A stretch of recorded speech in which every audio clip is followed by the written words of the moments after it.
ये तो आप लोगों की जो उत्साह देख रहा हूँ ना, तो वैसे ही लग रहा है कि आप लोग जितने जोश में हो, खुश हो, मैं भी बहुत खुश हूँ। पूरे देशवासियों के लिए बहुत बड़ी खुशखबरी है। मैं सभी देशवासियों का धन्यवाद करता हूँ जिन्होंने इतना प्यार और आशीर्वाद दिया और मनु को टफ टाइम में हेल्प किया। मैं सचमुच में बहुत ज़्यादा खुश हूँ और आप लोगों के प्रेम को देख करके तो मेरी जो खुशी है वो आज 4 गुनी ज़्यादा बढ़ गई है। जो शक्ति बच्चों को दी है सर्वजोत और मनु को, वो काबिल तारीफ है। तो जिंदगी में मैंने ये अनुभव किया कि शक्ति है दुनिया में जो आज बच्चों को मतलब यहाँ तक पहुँचा है उन्होंने। इतनी खुश हूँ आज मैं कैसे बताऊँ आप लोगों को। मैं दोनों बच्चों के लिए सुबह से प्रेयर कर रही हूँ कि एक अकेली मनु से काम नहीं चलेगा, क्योंकि सर्वजोत का भी स्ट्रॉन्ग होके खेलना बहुत ज़रूरी है। कैसा लग रहा है आपको? मुझे तो आप लोगों की जो उत्साह देख रहा हूँ ना, तो वैसे ही लग रहा है कि आप लोग जितने जोश में हो, खुश हो, मैं भी बहुत खुश हूँ। पूरे देशवासियों के लिए बहुत बड़ी खुशखबरी है और इसके लिए इस मौके पे मैं सभी देशवासियों का धन्यवाद करता हूँ जिन्होंने इतना प्यार और आशीर्वाद दिया और मनु को टफ टाइम में हेल्प किया। पहले मेडल के बाद बात हुई आपकी, क्या कुछ आपकी बात हुई होगी? पहले मेडल और दूसरे मेडल के बीच जो दिन गए 2-3 दिन यहाँ कल मैच से पहले, जब कल मैच के बाद में बात हुई थी तो वो गोल्ड मेडल में नहीं पहुँच पाए, तो कह रही थी थोड़ा सा एक शॉट गलत रह गया, तो होप सो आगे अच्छा करेंगे। सर, आप मेरी हमेशा बात होती रहती है, काफ़ी बड़ी मेहनत करी आपने इसको अचीव करने में, आपका भी योगदान उतना बड़ा, तो कितनी खुशी हो रही है? मेरे से ज़्यादा मेरी पत्नी ने मेहनत की है मनु पे, क्योंकि मैं तो जॉब करता हूँ, तो नेवी का जॉब थोड़ा सा ऐसा होता है कि समुद्र में जाना आता रहता है, तो all credit goes to his wife, her wife. मैं सचमुच में बहुत ज़्यादा खुश हूँ और आप लोगों के प्रेम को देख करके तो मेरी जो खुशी है वो आज 4 गुनी ज़्यादा बढ़ गई है। तो आप पूछिए मुझसे क्या पूछेंगे। मैं सुबह से हम लोगों ने जल्दी से सब काम किया, खाना खाया, बैठे भगवान की भक्ति में लीन थे, क्योंकि जब टोक्यो ओलंपिक हुआ था तो मनु की पिस्टल में जो गड़बड़ आई थी वो मंगलवार को ही आई थी। तो आज मैंने कहा कि भगवान आज आपकी भी परीक्षा का समय और हमारे तप का आज परिणाम आपको देखना कि आज हम क्या करेंगे। तो सच्ची में आज हनुमान जी ने जो शक्ति बच्चों को दी है सर्वजोत और मनु को, वो काबिल तारीफ है। तो जिंदगी में मैंने ये अनुभव किया कि शक्ति है दुनिया में जो आज बच्चों को मतलब यहाँ तक पहुँचा है उन्होंने।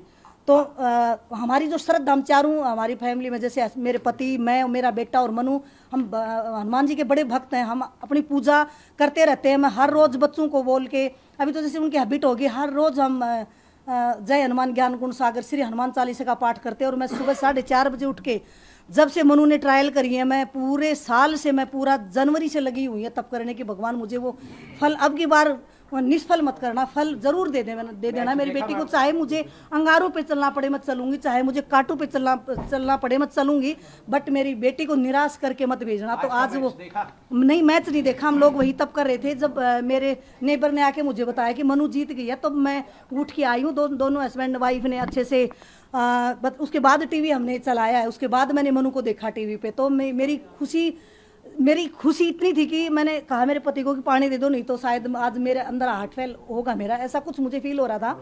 तो इतनी खुश हूँ आज मैं कैसे बताऊँ आप लोगों को। मैं दोनों बच्चों के लिए सुबह से प्रेयर कर रही हूँ कि एक अकेली मनु से काम नहीं चलेगा, क्योंकि सर्वजोत का भी स्ट्रॉन्ग होके खेलना बहुत ज़रूरी है। दोनों बच्चों के लिए मैंने लिखा भी है डायरी में, मैं आपको पढ़ाऊंगी मैंने आज क्या लिखा भगवान के प्रति और बच्चों के प्रति, और अपने लिए और अपने पति के लिए, अपने परिवार के लिए क्या लिखा है। मैंने बहुत कुछ लिखा और वो सब आज सफल कर दिया भगवान ने। सच्ची में देखने के पीछे का क्या रीजन मानती है? मैं ये रीजन मानती हूँ, क्योंकि जो बोलते हैं कि शूटिंग करते हैं तो उस पर एक माइंड को फोकस रखते हैं। तो मैं सोचती हूँ कि मेरी जो एकाग्रता वो भी मेरी बेटी के बहुत काम आती है। इसलिए मैं शोर शराबे से बिल्कुल शांत माहौल में बैठना पसंद करती हूँ। तो मुझे टीवी चला के देखना बिल्कुल भी पसंद नहीं है, क्योंकि मैंने मनु का आज तक कोई भी मैच टीवी में नहीं देखा है। मैं कॉमनवेल्थ था तब मेरे पति और मेरे बेटे ने देखा, तब भी मैं तप कर रही थी, मैं पूजा कर रही थी बाहर मेरे पेड़ के नीचे बैठ के। और जितने भी मैचेज मैं ओलंपिक के टाइम पे भी मैंने नहीं देखा था, टोक्यो में जब हुआ था, जितने भी मैचेज आज तक मनु ने वर्ल्ड में खेले मैंने नहीं देखा मनु को। मेरी आत्मा नहीं मानती है। मैं ये मानती हूँ कि मैं अपनी भक्ति में लीन हो जाऊँ तो वो समय मेरी बेटी के लिए अच्छा रहेगा। आज वो समय अच्छा हुआ मेरे लिए। भगवान का मैं धन्यवाद करती हूँ, हनुमान जी का मैं धन्यवाद करती हूँ। मैं भगवत गीता को भी लेके आज बैठी थी साथ में कि आज कर्म का फल दे देना कृष्ण महाराज, उसमें कोई कमी मत दिखाना बच्चों के उसमें। तो आज मेरे शब्द अपने आप अंदर से निकले जा रहे हैं। पहले दिन शायद आप आए थे, इतना मैं नहीं बोल पा रही थी, आज मेरे अंदर भाव अपने आप ही निकल रहे हैं अंदर से। शायद वो भी एक शक्ति भगवान की देन है जो अंदर से आ रहे हैं, बार बार निकल रहे हैं। गीता का जिक्र किया है जी, मैंने गीता पढ़ी है। तो मनु ने गीता भी शुरू की है पढ़नी, मैंने पढ़ा गीता को। और जब से जनवरी से मैं मनु को हर एक श्लोक जैसे गीता का संस्कृत में बोल के सुनाती हूँ, फिर मैं उसकी हिंदी मनु को एक एक शब्द के साथ उसको बताती हूँ। तो उसका धीरे धीरे इतना इंटरेस्ट गीता में हो गया था। और अभी भी जैसे आप लोग भी देख रहे हैं कि उसको श्लोक भी आज याद हो गए गीता के। तो गीता में जिंदगी का हमारा सार है, हमारा जो संस्कार है, जो हमारी जिंदगी का जो सार है, वो सब गीता के अंदर समाया हुआ है। तो मैं ये चाहूंगी कि हमारी संस्कृति दोबारा से संसार में प्रसिद्ध हो, जो हम भूल चुके थे उस संस्कृति को दोबारा जीवित करें हम सब मिलके। जी बताएं। मनु भी वैसे मैच के बीच में काफी मेडिटेशन, आंखें बंद करके बहुत ध्यान लगा रही थी। इसलिए मैं आपको बोल रही थी कि प्लीज मुझे डिस्टर्ब मत करना। मैच से पहले 12 बजे हम लोग आंख बंद करके बैठे थे, आप लोगों ने हमें फिर डिस्टर्ब कर दिया। आज मेरे हस्बैंड को बड़ी तकलीफ हुई, क्योंकि जब ऋषि मुनि तप करते थे वनु में बैठ के, तो उनके ध्यान को भंग करना बड़ा मुश्किल होता था। तो हम अपने मन को एकाग्र करते हैं, तो उसको एकाग्र करने में बड़ा समय लगता है। तो एकाग्रता बनाने के लिए हमें समय लगता है। फिर जब हम मन में बिल्कुल एकाग्र हो जाते हैं, तो आप डोरबेल बज के फिर वो हमारा जो ध्यान वो भंग हो जाता है।